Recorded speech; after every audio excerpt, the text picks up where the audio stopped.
Hello, my fellow travelerinos. Welcome to On the Road at the Speed of Mike. Today, we're going to go into Maine. In this video, we're going to do a little cut through of Maine. As you'll see, it's snowing in the beginning because there was a storm coming through and the border is a little higher elevation than the rest of the state. And autumn is in full swing.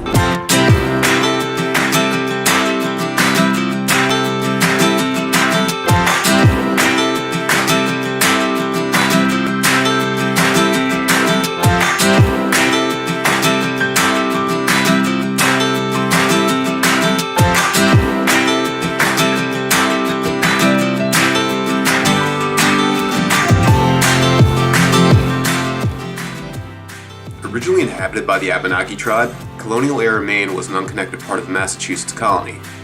It became a separate state in 1820. It's known for its extensive, sparsely habitated woodland interior. And driving down from the mountain passes that border Quebec on the Old Canada Road, Route 201, this is abundantly and beautifully clear. As I've said in prior videos, I love quick changes in environmental conditions, so it was great crossing back into the USA during a snowstorm. It's also one of the more realistic ways to see the state, as the winters are longer and stronger than most others, and that's one of the factors that shapes the character and lifestyles of the people who live here all year round. While snow is great, much like the rest of New England, the best time to come, as a tourist at least, is during the fall.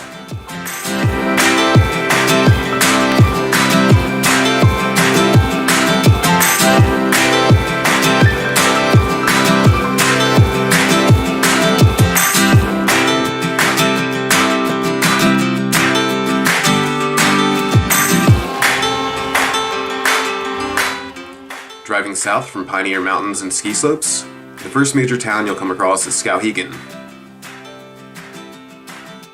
While I'm throwing Skowhegan into this video more so because it's the birthplace of my best friend, it is a quaint town and it's a good jumping off point for the rural interior of Maine.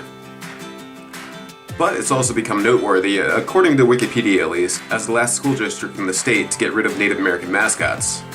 Some say the mascot was a homage, others say it was offensive and racist. I'll let you decide.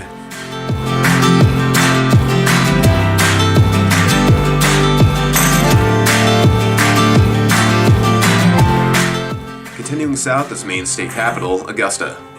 Obviously, the top site is the Capitol building. By this point, you might be noticing that each major town and city seems to get kind of larger the closer you get to the coast. Well, Augusta is still pretty small. I'm not even sure I'd call it a city. Well, it's a small city, I guess, but that's really more to its credit than anything else.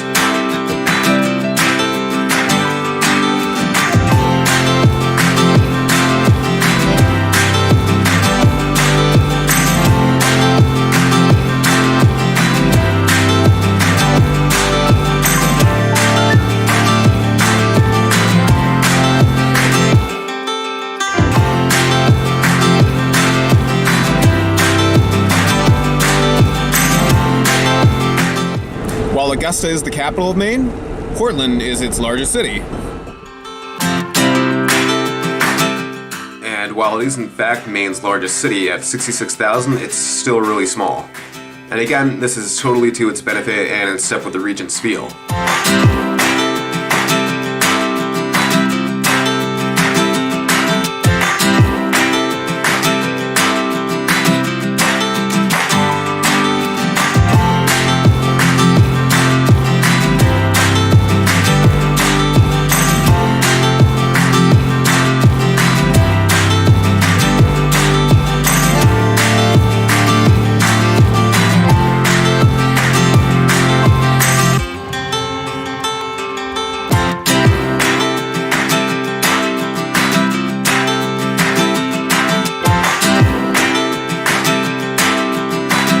Like most cities, it reached its architectural peak in the late 1800s and early 20th century, the remnants of which can be found from the Main Street to the Old Town Harbor.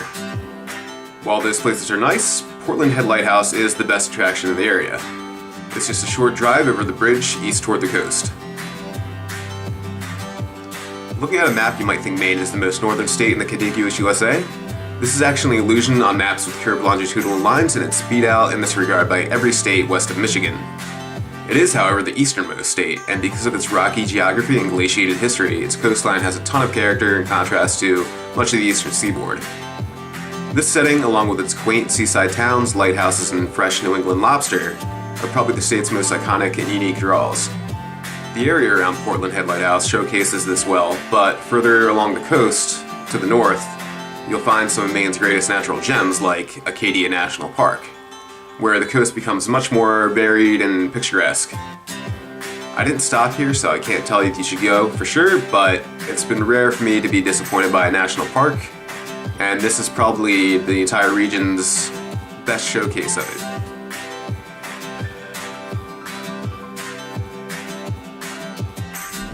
Up next, we're going to head south into Massachusetts and check out Salem for the witch trial stuff and Boston for its Revolutionary War history.